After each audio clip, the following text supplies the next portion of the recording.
Good morning, 7th graders. First of all, I'd like to apologize for the fact that you are not getting a live session this week, but at 10:30 this morning, just about exactly 10:30, I got kicked out of all IQ system, all K-12 systems, and I did not get back on until 10 after 11, too late for class. But I didn't want us to wait, I didn't want us to go all the way to the end of the week or later in the week before we got started. So week 10, for those of you who are new, this is our class, Language Arts 7B. And at the course home each week, you will see an announcement posted, usually by Sunday night, of what we're going to do this week. So here I said, week 10, follow the pace chart this week. See you in class Monday morning at 10:30. And now I'm going to have to go in really quickly and edit that since it didn't work. And now you're seeing the inner workings of a teacher's side. And I will just be sending out the recording, and I'll probably link it as well later on today.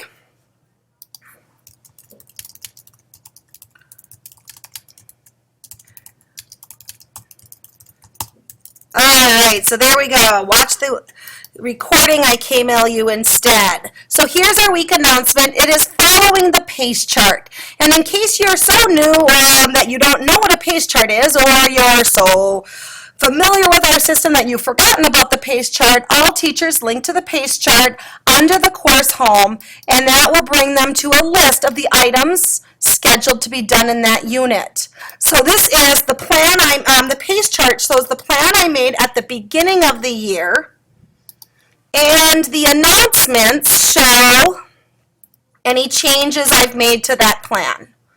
So that is what I wanted to talk about as far as the course home goes. That the pace chart shows the plan I made at the beginning of the year, and the weekly announcement shows the plan I intend to follow any given week. So we are on week 10, and that corresponds down here to week 10's lesson. It falls right behind the study island, which is due Monday. This is one of the items I want to make sure comes in the summary, that if you have not finished study island 7.5, you need to do so. It is due at the end of the day, March 31st. So make sure that you get study island done. And that will look like this. You'll log into study island, and here, and you log in with a username and password that is going to look something like this, a number at IQMN, and the password is IQMN. And when you log in, you will see something similar to this, only right here you'll see a plus sign. And in order to find your assignments, you'll open that plus, go down to Study Island ELA Pathways 7.5, and make sure that all 9 out of 9 are done. If they aren't, these are worth, that's 90 points. It makes a big difference on your grade. So that's my little call back to Study Island. Double check that you are finished. Double check your grade book to see that you have scores in all of them as well. All right, so we are on week 10, and week 10 is a listening assignment, or a listening unit. And this is what I call the lesson, the unit. Every week you need to make sure you read through the unit, or read through the lesson. In this lesson, they will come to different assignments that you need to do. And when you see an assignment with points, you always need to check down to my page. This is what the book gives you. These are like my little worksheets where I send you out instructions. So another thing I'm going to want you to mention in the summary is that in the independent reading, I'm not having you keep a reading log. Instead, I'm adding the connections to this discussion. So instead of giving you a second assignment, or a third assignment, or a fourth assignment, depending on the week, to keep a reading log, I am having you add a little bit to the discussion. So the instructions in the lesson said that you should read about 1/3 of your book. There's not a ton of assignments other than the reading and writing of this reading log here, this discussion. So you need to be making sure you don't just take the time off. You need to read 1/3 of your book. You work on active reading skills as you read, and they want you to make a connection. They wanted you to make like 3 or 4. I'm asking you to make at least one connection to your book. And so in the making connections, this is you can make a connection from something in the text itself to something else in the text, from something in the text to something in your own personal life, that's text to self, or something in your text to something else in the world you've heard, or this text could be something in this text to some other text you have read. Good readers, strategic readers, connect what they know with what they are reading. And this is really, really, really, really important, they always explain why you made the connection. Okay, so you don't just say, this book reminds me of the movie Annie.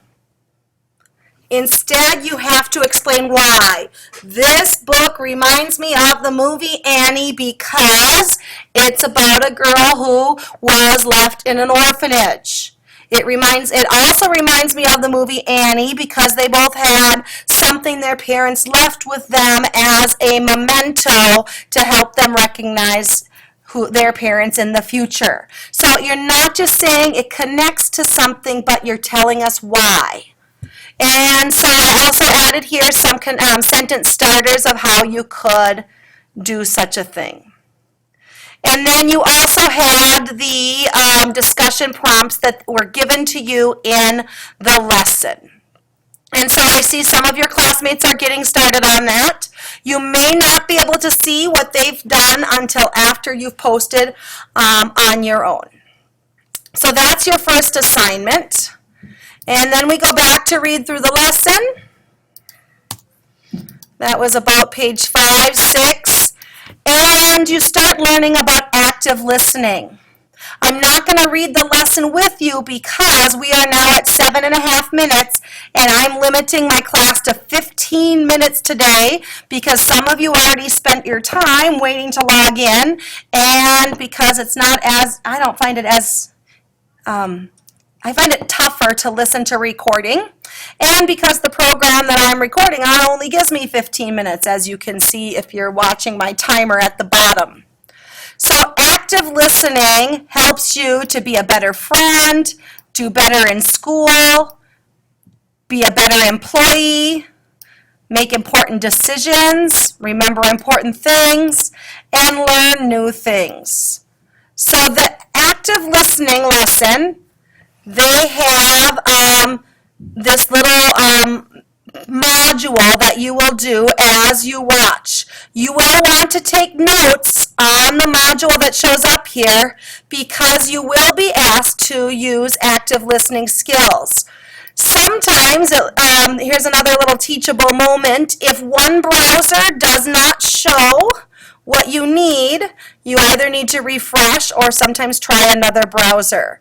So this will pull up active listening, a lesson on active listening. And then they will review it in the active listening skills game. This will be a review of what you listen to on page 8.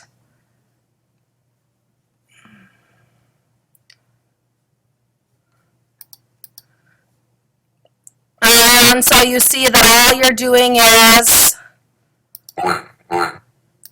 trying to match finish the sentence that click on the duck that matches the sentence.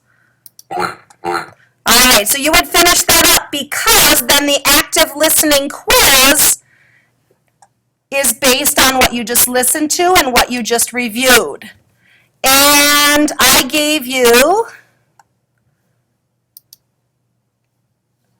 no hints on this because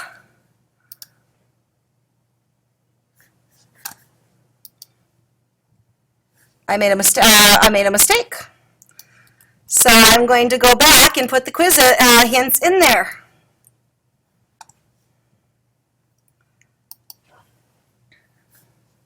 So now when you go down here to your active listening quiz, it's not going to look the neatest, but it's going to give you some hints. And it looks a lot like the duck game. All right, so we were on page 9. And then after you've learned about active listening skills, they want you to actually practice it. So there's different things to listen to as you go through. And as you listen to, you'll get to as you listen to the module. Real-life modern heroes may have some similarities to the heroes of ancient myths, but there are huge differences. It is important to remember that the ancient myths were told partly to teach lessons. They taught people to fight against evil, to obey the gods, to fix their mistakes, and to use the skills and talents that were theirs. All right, so you get the idea that as you listen, you're answering the questions here to practice active listening. Then you'll move to slide 12, and you'll do the same thing for the difference between a docudrama and a documentary. And this is what the next quiz is on. So make sure you listen very carefully to slide 12, docudrama versus documentary, because that is what the final quiz is on. And what I did there is I did not give you the question stems. Instead, I gave you 3 chances to take the test. So if you don't listen well enough the first time, hopefully then you'll listen better, go back and listen again before you take it again. There are a maximum of 3 retakes on the quiz. And slide 14, just as the last slide, is always a review of what you need to do each week. So again, you are writing a discussion and responding to your peers. And I just want to point out that if you do not write 10 sentences total, you will not even have a chance of getting an A. Okay, so if you're not writing 10 sentences, you need to go work a little longer. And then you'll take the active listening quiz, and I put very sloppy, I put the question stems there. And then make sure you pay attention to page 12 and do the docudrama versus the documentary quiz. And this Work Together 10 will have a link to this lesson in case students have missed it. It will also have the lesson, and this is your 10 points of attendance. So I will be sending out a link to this video clip, and in the link I will, in the email, I'll finish up this page of questions, and I'll send it to you, and to get your attendance points, you have to reply to the K-mail with the answers to the questions that I asked. And then you will be able to have full attendance points in just 13 minutes and 35, 36, 37 seconds. Have a great day.